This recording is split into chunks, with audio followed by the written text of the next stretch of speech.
சபரிமலையில் உடைக்கும் தேங்காயின் ரகசியம் என்ன? ஒவ்வொரு ஐயப்ப பக்தரும் கோயிலுக்கு செல்லும் முன் தெரிந்து கொள்ள வேண்டியது. நாம் கோயிலுக்கு செல்லும் போது இறைவனுக்கு அர்ச்சனை செய்ய பூ, வாழைப்பழம், கற்பூரம், தேங்காய் போன்றவற்றை வாங்கி செல்கிறோம். அப்படி வாங்கும்போது பூ, வாழைப்பழம், கற்பூரம் போன்றவற்றை நல்லது கெட்டது என பார்த்து வாங்க முடியும். ஆனால் தேங்காயை அப்படி பார்த்து வாங்க முடியாது. தேங்காயை மேலோடு பார்த்தால் நல்லதாக தெரியும், ஆனால் உள்ளே எப்படி இருக்கும் என்று தெரியாது. ஆனால் அதை நம்ம வாங்கி செல்கிறோம் கோயிலுக்கு உடைப்பதற்காக. அப்போது உடைக்கும் போதுதான் அது நல்ல தேங்காயா அழுகிய தேங்காயா என்று நமக்கு பார்க்க முடியும். கோவிலில் குறிப்பாக தேங்காய் உடைக்கிறோம் என்றால் தேங்காயில் உள்ள தலைப்பகுதியில் 3 கண்கள் இருக்கும். மனிதனின் மும்மலங்களாகிய ஆணவம், கண்மம் மற்றும் மாயை ஆகியவற்றை குறிக்கிறது. இதை கோவிலில் உடைப்பதால் நம்முடைய மும்மலங்களையும் உன் முன்னே உடைத்தெறிகிறேன் என்பதுதான் தேங்காய் உடைப்பதின் பின்னால் இருக்கும் முக்கியமான ரகசியம். ஆனால் இந்த தேங்காய் சில சமயங்களில் அழுகியோ, கொப்பரை தேங்காயாகவோ, நல்ல தேங்காயாகவோ இருக்கும். இதனால் எந்த தேங்காய் வந்தால் நமக்கு என்ன பலன்? அதை பற்றி முழுமையாக இப்பதிவில் பார்க்கலாம். இத்தகைய சிறப்பு வாய்ந்த தேங்காயை இறைவனுக்கு உடைக்கும் போது அது அழுகி இருந்தால் அது மிகப்பெரிய அபசகுனம் என்று மக்கள் நினைத்து வருத்தப்படுகிறார்கள். ஏமாற்றம், கலக்கம், மனக்குழப்பம் போன்றவற்றை ஏற்படுத்தும் என்று நினைக்கிறார்கள். அது உண்மை அல்ல. அதற்கு மாறாக அதிலும் சிலர் தேங்காய் அழுகியிருந்தால் நல்ல அறிகுறியாகவும் நினைக்கிறார்கள். எது உண்மை, எந்த தேங்காய் வந்தால் நல்லது என்று விரிவாக பார்ப்போம். தேங்காய் உடைக்கும் போது அழுகி இருந்தால் அதன் மூலம் நம்மை பிடித்த பீடை, கண்திஷ்டி, தீய சக்திகள் போன்றவற்றை அகன்று போய்விடும் என்று நம்புங்கள். இதுதான் உண்மை. தெய்வத்திற்கு உடைக்கும் தேங்காய் கொப்பரை தேங்காயாக இருந்தால் வீட்டில் ஏதோ ஒரு சுபகாரியம் கூடிய விரைவில் நடக்கப் போகிறது என்பதுதான் அர்த்தம். அதேபோல் தேங்காயில் பூ இருந்தால் அது ஒரு நல்ல சகுனமாக கருதப்படும்.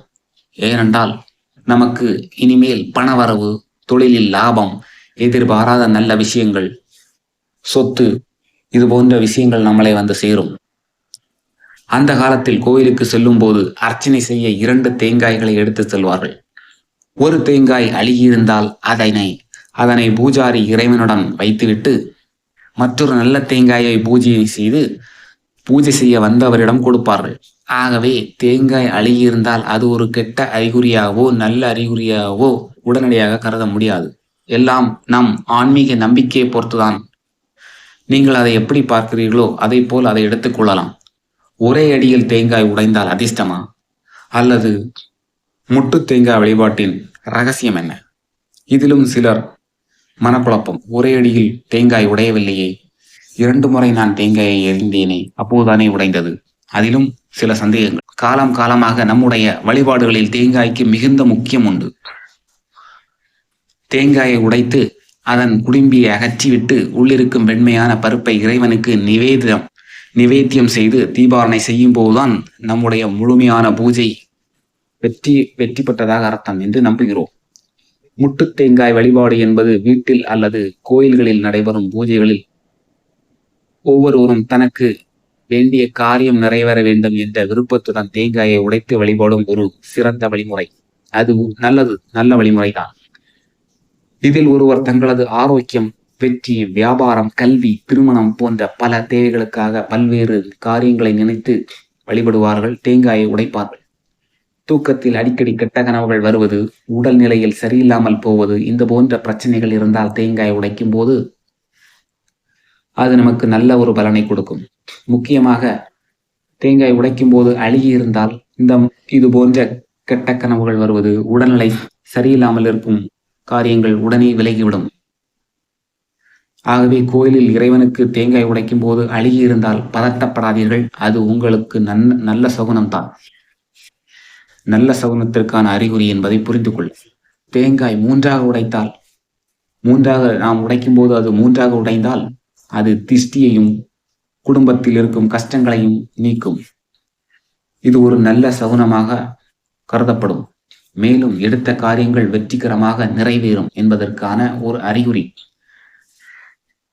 குடும்பத்தின் மீது இருக்கும் திஷ்டி துரதிர்ஷ்டங்கள் விலகி செல்வத்தை அளிக்கும் என்பது கருத்து. செய்யப்படும் காரியம் வெற்றிகரமாக முடிவடையும் என்பதற்கான ஒரு நல்ல சகுனம். ஆலயங்களில் உடைக்கும் தேங்காய் சரியாக உடையவில்லையே அல்லது வேறு விதமாக உடைந்தாலோ சகுனம் பார்க்க வேண்டிய தேவையே இல்லை. நீங்கள் அதை பற்றி கவலைப்பட வேண்டாம். ஏனெனில் அங்கு சகுனத்தை விட நமக்கு தேவையானது இறைவனின் அருள் மட்டும்தான். இறைவனை நம்புங்கள். தேங்காய் உடைந்தது பற்றி நம்ப வேண்டாம். எனவே தேங்காய் எப்படி உடைந்தாலும் கவலை இல்லை. இந்த பதிவு உங்களுக்கு பிடித்திருந்தால் மறக்காம நம்ம சேனலை சப்ஸ்கிரைப் பண்ணுங்க, லைக் பண்ணுங்க. மறக்காம நம்ம சேனலை தொடர்ந்து ஃபாலோ பண்ணுங்க.